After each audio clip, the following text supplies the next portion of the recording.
नमस्कार, आप देख रहे हैं कच्चा चिट्ठा और मैं हूं आपके साथ राजप्रीत कौर। नफरत जहर है, खुद को ही मारता है। किसी से नफरत में अंधापन खुद को ही नुकसान पहुंचाता है, लेकिन शख्स को पता नहीं चलता क्योंकि आंखों पर नफरत की पट्टी जो बंधी होती है। मालदीव के राष्ट्रपति मोहम्मद मोइजू का भी यही हाल है। जी हाँ, भारत से नफरत में मोइजू इतने अंधे हो गए हैं कि उन्हें कुछ भी नजर नहीं आता है।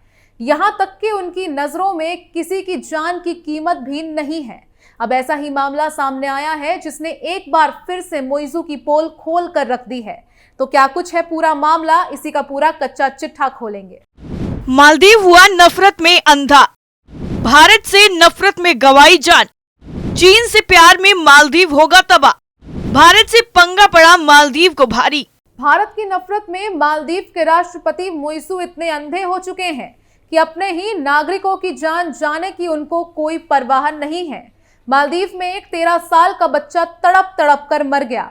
अगर समय पर इलाज मिलता तो उसकी जान बच सकती थी, लेकिन इलाज में देरी हुई क्योंकि मालदीव की सरकार मेडिकल इमरजेंसी में भारत के भेजे हेलीकॉप्टर और प्लेन का इस्तेमाल नहीं करना चाहती, जबकि ये भेजे ही इसलिए गए हैं। वजह सिर्फ इतनी है कि चीन की गोद में बैठे मोइजू को भारत से नफरत है। लेकिन इतनी भी क्या नफरत मिस्टर मोइजू की एक मासूम तड़प तड़प कर मर जाए। कुछ लोकल मीडिया रिपोर्ट्स में कहा जा रहा है कि मोइजू ने बच्चे को एयरलिफ्ट कराने के लिए भारत के भेजे डोर्नियर विमान का इस्तेमाल करने को मंजूरी नहीं दी। मोइजू चीन के कठपुतली हैं, ये जग जाहिर है। वो भारत विरोधी है, ये भी जाहिर है। लेकिन विरोध तक तो ठीक है, मोइजू के लिए ये विरोध तो भारत के प्रति नफरत में तब्दील हो गया है, अंधी नफरत में। लोकल मीडिया रिपोर्ट्स के मुताबिक 13 साल के बच्चे को ब्रेन ट्यूमर था। वो एक सुदूरवर्ती द्वीप विल्मिंगटन का रहने वाला था, जो गांव फलीफ विलिंगली द्वीप समूह का हिस्सा है।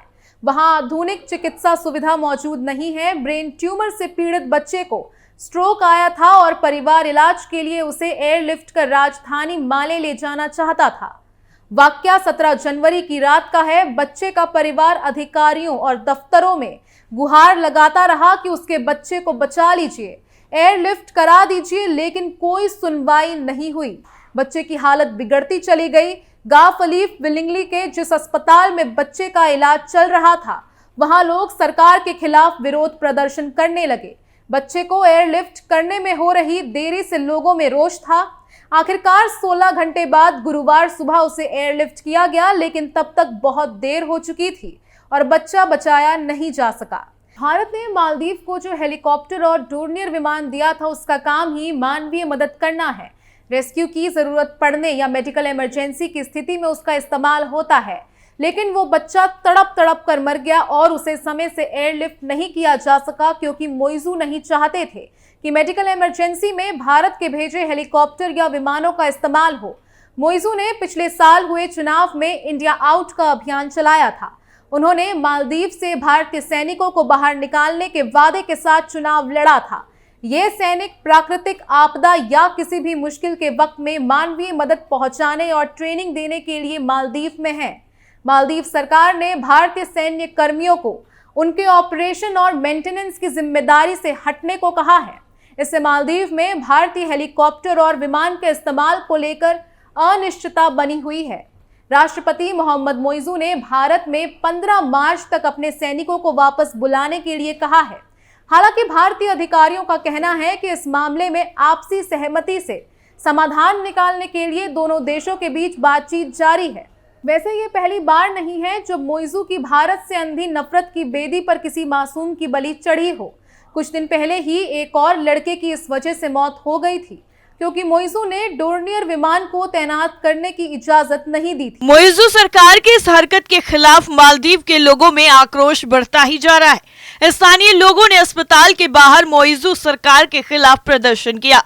सोशल मीडिया पर भी लोगों का गुस्सा दिखा। आम लोगों के साथ साथ राजनेताओं और बुद्धिजीवियों में भी नाराजगी दिख रही है। मालदीव के सांसद मिकाएल नसीम ने एक्स पर पोस्ट किया कि भारत के प्रति राष्ट्रपति की दुश्मनी को संतुष्ट करने के लिए लोगों की जान नहीं ली जानी चाहिए। संयुक्त अरब अमीरात में मालदीव के पूर्व डिप्यूटी एम्बेसडर रहे मोहम्मद फैजल ने लिखा, कुछ दिन पहले एक अद्दू फैमिली ने समुद्र के पास अपने बेटे को इसलिए खोया कि मोइजू ने डोर्नियर की तैनाती से इनकार कर दिया था। आज जीए विलिंगली के एक और युवा लड़के को अपनी जान गंवानी पड़ी, जबकि डोरनियर संभवतः उसे बचा सकता था। मोइजू के तुच्छ अभिमान के लिए और कितनी जिंदगियां कुर्बान होगी। लोगों में रोष है, आक्रोश है। एक राष्ट्रपति का किसी देश के प्रति नफरत में अंधा होना, अवमाननीय हो जाना दुखद है। मिस्टर मोइजू, भारत में इतनी भी क्या नफरत, कम से कम मानवता का ही ध्यान रखे होते। नफरत में अपने ही लोगों पर अवमाननीय हो जाना कहां तक ठीक है। नफरत के अंधेपन में मानवीय गरिमा को तो ताक पर मत रखिए मिस्टर मोइजू। हम तो सिर्फ इतना ही कहेंगे, गेट वेल सून मोइजू, ईश्वर आपको सद्बुद्धि दे। भारत के साथ बड़ी तनातनी के बीच मालदीव के नए राष्ट्रपति मोहम्मद मोइजू ने चीन का दौरा पूरा कर लिया। इस दौरे में चीन और मालदीव के बीच 20 समझौते हुए हैं। मोइजू ने वो परंपरा भी तोड़ी है जिसके तहत मालदीव का नया राष्ट्रपति पहला विदेशी दौरा भारत का करता है। मोइजू ने पहला दौरा तुर्की का किया था, उसके बाद यूएई गए थे और अब चीन का दौरा पूरा किया। इस बार के राष्ट्रपति चुनाव में मोइजू इंडिया आउट कैंपेन जोरों शोरों से चला रहे थे। चीन से लौटने के बाद उन्होंने ये भी ऐलान कर दिया कि मालदीव में तैनात 88 भारतीय सैनिकों को 15 मार्च तक लौट जाना चाहिए।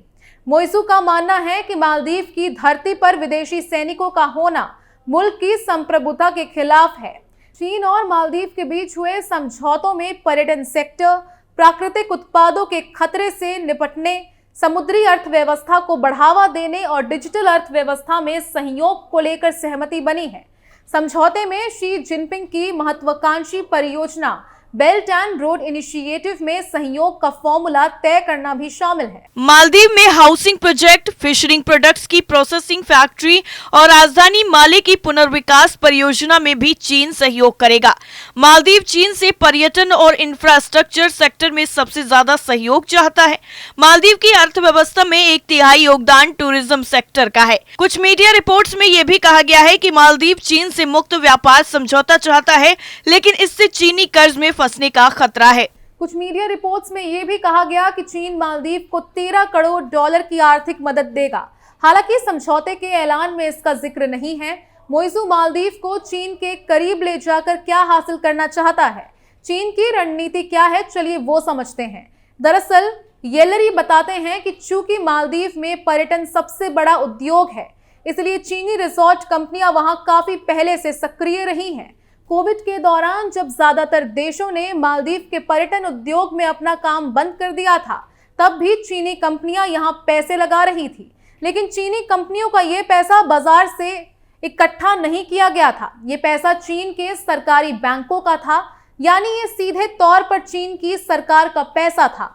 येलरी कहते हैं, मोइजू के आने के बाद इस पैसे पर मुहर लग गई है, यानी ऐसा पैसा जो अब तक अनौपचारिक तरीके से आ रहा था अब औपचारिक हो जाएगा।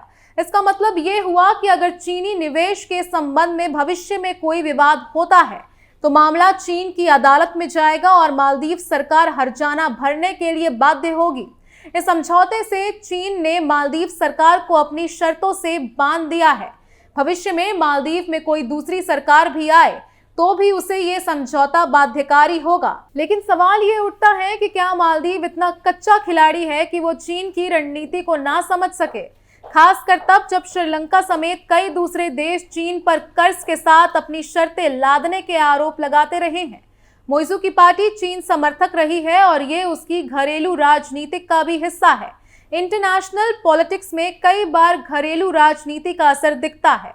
मोइजू सरकार ने अपने इसी पुराने रुख को बरकरार रखते हुए चीन की ओर ज्यादा झुकाव दिया है। दूसरा अहम पहलू यह है कि मालदीव पर चीन का कर्ज इतना ज्यादा है कि मोइजू सरकार के लिए उसे चुकाना संभव नहीं लगता।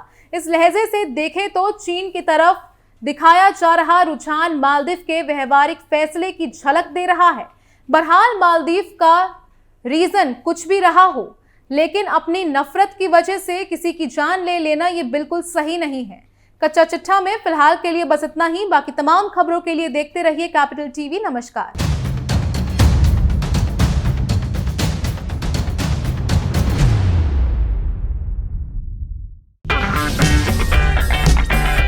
अगर आपको हमारा वीडियो पसंद आया हो तो इसे लाइक करें, हमारे चैनल को सब्सक्राइब करें और हाँ, बेल आइकन दबाना ना भूलें।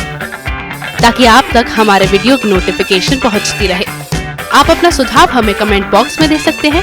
हमारे साथ जुड़ने के लिए शुक्रिया।